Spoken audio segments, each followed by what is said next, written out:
Gentlemen, welcome back to the shop. Today we're doing some silly shit. This is the work kit. It is a 2004 Holden Rodeo.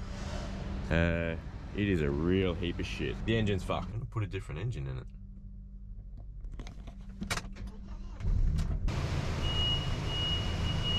Alright, she's on the hoist. First step, get the old dog engine out.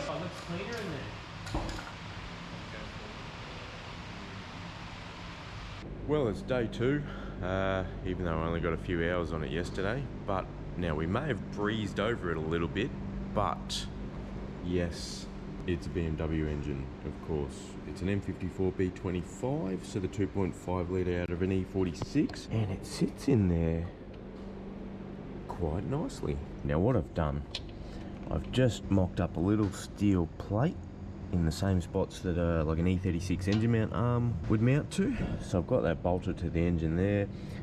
I'd love to go to here, but we need to keep it symmetrical on both sides. So this is I think it's a factory E30 M20 mount.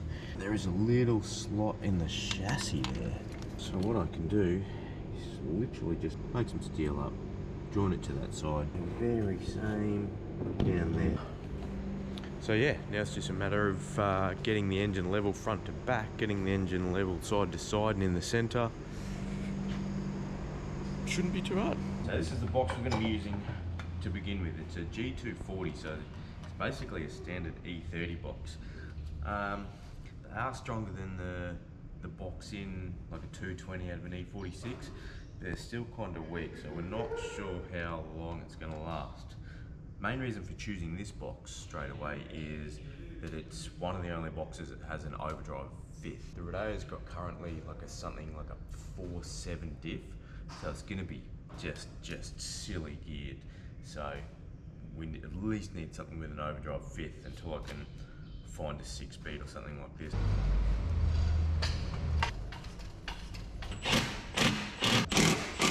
All right. Doesn't even come close to the factory cross member length, so I'm gonna have to do some trickery there. Now I've got some E21 mounts.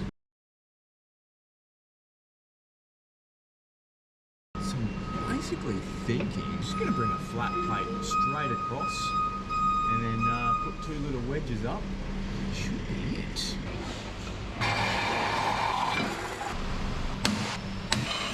Flat plates on, our cross members on. So I've centered the engine front to rear. I'm happy with the position of it. Might just cut it along there and bend it up and box in the back.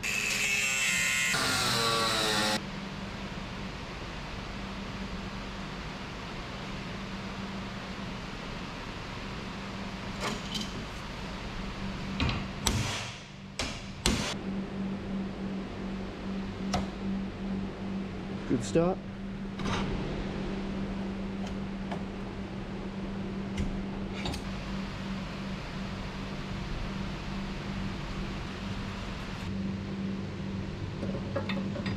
Well, James, remember that it's going to move up, so they're going to go here.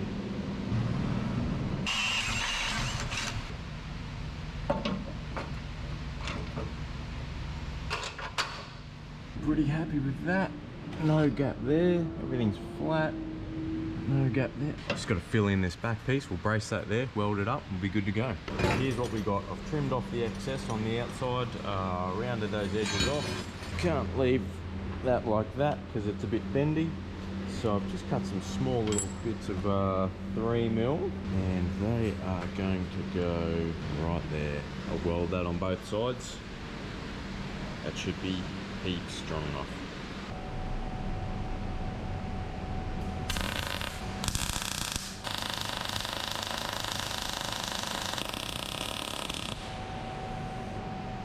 It's not pretty, but it's functional. It's not too bad.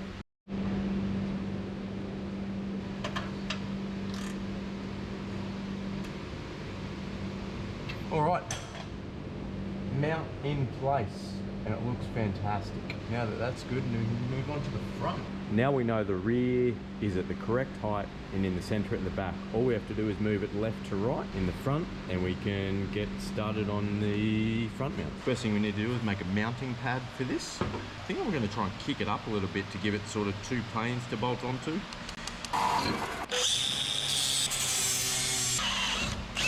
That is going to go right there like that.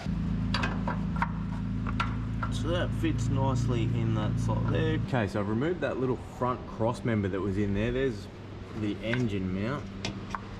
Now, it's quite a big slot, and it's only an M10 hole. So what I'm going to do, instead of just putting a washer and a nut on it, I'm going to make something a bit stronger.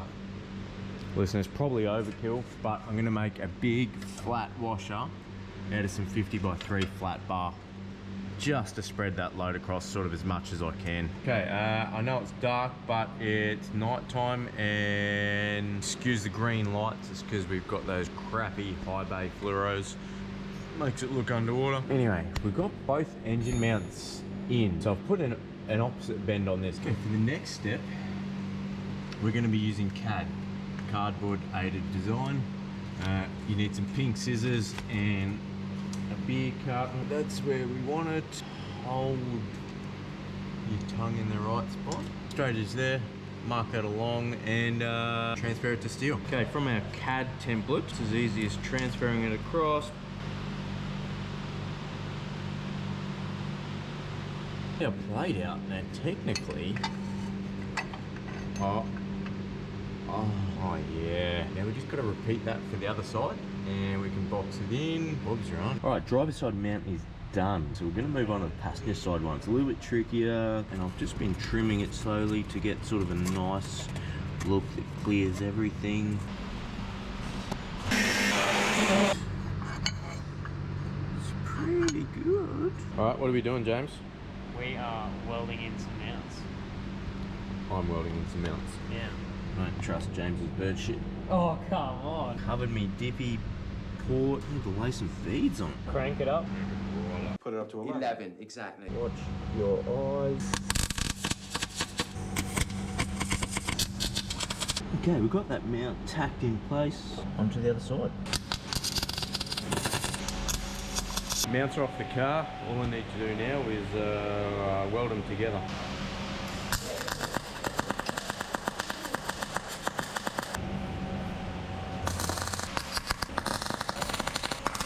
Okay, so the mounts are done.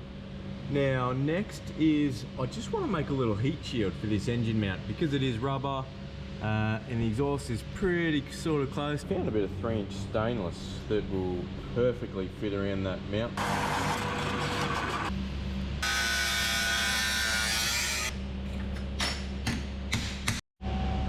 Alright, so we've mopped this up, we've spread it out. Just a couple more tacks and we'll be good. Well, all the mounts are done, we've cleaned up all the edges. Just need a quick sandblast, coat of paint and slap them on.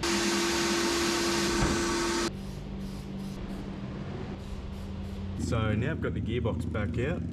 Time to refit the spigot bearing. We're going to refit the flywheel, fit the clutch and refit the tranny permanently.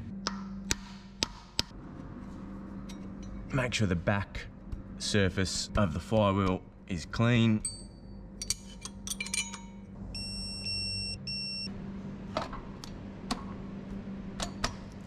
Definitely gonna have to upgrade this clutch at some point, but when I find a better gearbox, I'll probably do it at the same time. At least for the time being, with 4.7s and light truck tyres, it's just gonna spin these, I think. So I don't think it'll give it too hard a time, to be honest. Every time you do a clutch, you install a gearbox, these are musts. Clean all the old shmoo off where the throw bearing slides. Big dollop on the pivot, big dollop on each of the sides of this thing. Fork, one side's your slave, one side's your pivot pin. And your throw bearing's gonna run along here, just sort of a light smear. And it's also gonna pivot on the front edge, just there. And that's it.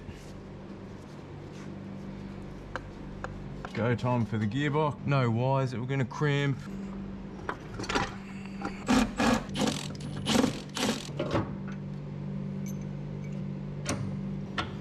Okay, so the mounts turned out okay. Time to get them fitted. Okay, engine is sitting there under its own weight. Hell yeah. Step one, I guess you'd call that. Next, we'll look at running all the fluid lines, maybe do some of the ECU electrics, and maybe even get onto the exhaust. Anyway, if you like BMW related tomfoolery, please consider hitting that subscribe button, give us a like, and I'll be sure to make more spicy content just for you guys. Peace out.